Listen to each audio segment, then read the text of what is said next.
জাতীয় আওয়ামী লীগের সব ষড়যন্ত্র রুখে দিতে প্রস্তুত, বলছেন জামায়াত আমির। ফেনীতে শ্বশুরবাড়িতে গৃহবধূর রহস্যজনক মৃত্যু। মোদির বিতর্কিত পোস্টের জবাবে যা বললেন হাসনাত আব্দুল্লাহ।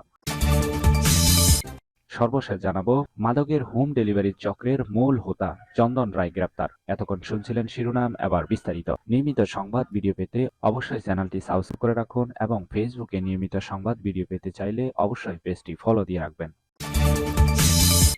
জাতীয় আওয়ামী লীগের সব ষড়যন্ত্র রুখে দিতে প্রস্তুত, বলছেন জামায়াত আমির। জামায়াতের আমির ডাক্তার শফিকুর রহমান বলেছেন যে জাতি আওয়ামী লীগকে উচিত শিক্ষা দিয়ে দেশ থেকে বিতাড়িত করেছে, সে জাতি তাদের সব ষড়যন্ত্র রুখে দিতে প্রস্তুত। রাজধানী বিজয়নগর পানির ট্যাঙ্ক মোড়ে মহান বিজয় দিবস উপলক্ষে সমাবেশে তিনি এসব কথা বলেন। শেখ পরিবারকে উদ্দেশ্য করে জামায়াতের আমির বলেন, একটি পরিবার স্বাধীনতার ক্রেডিট হাইজ্যাক করে বাংলায় আপামর জনতাকে স্বাধীনতা বিরোধী হিসেবে উপস্থাপনা করেছিল। তিনি হুঁশিয়ারি দিয়ে বলেন, আগামীতে এই দেশে তাবেদারি করতে এলে ছাড় দেওয়া হবে না। বারবার বুকে রক্ত দিয়ে স্বাধীনতা আনা জাতির সন্তানেরা।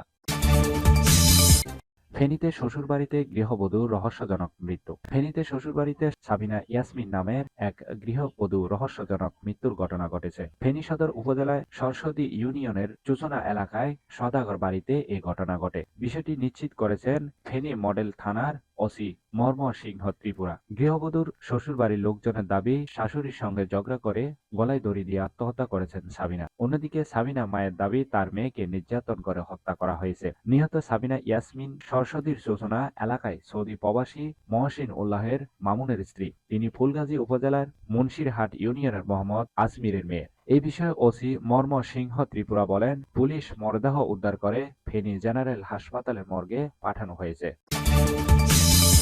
মোদির বিতর্কিত পোস্টের জবাবে যা বললেন হাসনাত আব্দুল্লাহ। বাংলাদেশের মহান বিজয় দিবসে ভারতের প্রধানমন্ত্রী নরেন্দ্র মোদির বিতর্কিত এক পোস্টের তীব্র প্রতিবাদ জানিয়েছেন বৈষম্য বিরোধী ছাত্র আন্দোলনের আহ্বায়ক হাসনাত আব্দুল্লাহ। নিজের ভেরিফাইড ফেসবুকে স্ট্যাটাসের মাধ্যমে তিনি এ প্রতিবাদ জানান। হাসনাত আব্দুল্লাহ লিখেছেন, এটি বাংলাদেশের মুক্তিযুদ্ধ। পাকিস্তানের বিরুদ্ধে বাংলাদেশের স্বাধীনতার জন্য এই যুদ্ধ সংগঠিত হয়েছিল, কিন্তু মোদি দাবি করেছে এটি শুধু ভারতের যুদ্ধ এবং তাদের অর্জন। তাদের বক্তব্যে বাংলাদেশের অস্তিত্বই অপেক্ষিত। যখন এই স্বাধীনতাকে ভারত নিজেদের অর্জন হিসেবে দাবি করে, তখন আমি একে বাংলাদেশের স্বাধীনতা, সার্বভৌমত্ব এবং অখণ্ডতার প্রতি সরাসরি হুমকি হিসেবে দেখি। সর্বশেষে বৈষম্য বিরোধী ছাত্র আন্দোলনের এর আহ্বায়ক লিখেছেন, ভারতের এই হুমকির বিরুদ্ধে আমাদের লড়াই চালিয়ে যাওয়া অবশ্যই প্রয়োজন। এই লড়াই আমাদের চালিয়ে যেতেই হবে। এর আগে ভারতের প্রধানমন্ত্রী নরেন্দ্র মোদী তার এক্স টুইটার অ্যাকাউন্টে একটি স্ট্যাটাস দেন। সেখানে তিনি লিখেছেন, আজ বিজয় দিবসে আমরা 1971 সালে ভারতের ঐতিহাসিক বিজয়ে অবদান রাখা সাহসী।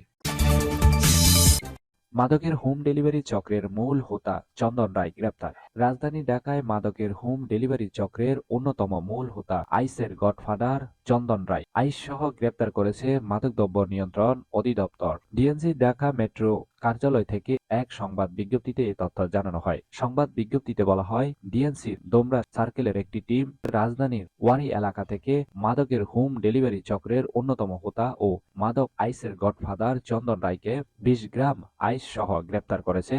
চন্দন রায় ডিগ্রি পাশ করে বিমানবন্দরের লাগেজ পার্টির সদস্য হয়ে বিদেশ থেকে স্বর্ণ ও ইলেকট্রনিক সামগ্রী পাচারের কাজে জড়িয়ে পড়ে। করোনাকালীন সময়ে কয়েকজন মালয়েশিয়া প্রবাসী এবং বন্ধু মিলে আইস মাদক পাচার চক্র গড়ে তোলেন। বিভিন্ন পণ্যের আড়ালে কৌশলে মালয়েশিয়া সহ অন্যান্য দেশ থেকে সিলিকা জেলের আড়ালে আইস বাংলাদেশে নিয়ে আসত চক্রটি। পরে এই মাদক দেশের অভিজাত শ্রেণীর ক্রেতাদের কাছে পার্সেল হোম সার্ভিস সিস্টেমে সরবরাহ করত। এর আগে মালয়েশিয়া থেকে সোনা ব্যবসার আড়ালে 2020 সালের নভেম্বরে 600 গ্রাম আইস সহ ডিবির হাতে 5 জন সহযোগী সহ গ্রেপ্তার হন তিনি। 2022 সালের ফেব্রুয়ারি মাসে জামিনে বের হয়ে আবারও ওই কাজে সক্রিয় হন। পরে 2022 সালে 2 নভেম্বর ফের 500 গ্রাম আইস সহ তাকে গ্রেপ্তার করে ডিএনসি। এরপর 6 মাস জেল খেটে জামিনে বের হয়ে চন্দন রায় গোপনে চলে যান এবং রাজধানীর আইসের একটি চক্রে সক্রিয় করেন। ঢাকায় চন্দন রায় চক্রের অন্তত শতাধিক ক্রেতা রয়েছেন, যারা নিয়মিত আইস সেবনের সঙ্গে জড়িত। তিনি ওয়ারি এলাকায় থাকলেও গুলশান বনানী এলাকায় বিত্তশালী পরিবারের সদস্যদের কাছে আইস পৌঁছে দিতেন। প্রতি গ্রাম আইস 5 থেকে 10,000 টাকায় বিক্রি করতেন তিনি। এই ছিল এখনকার সংবাদ। নিয়মিত সংবাদ ভিডিও পেতে অবশ্যই চ্যানেলটি সাবস্ক্রাইব করে রাখুন। সজীব চৌধুরী, বাংলা নিউজ 24।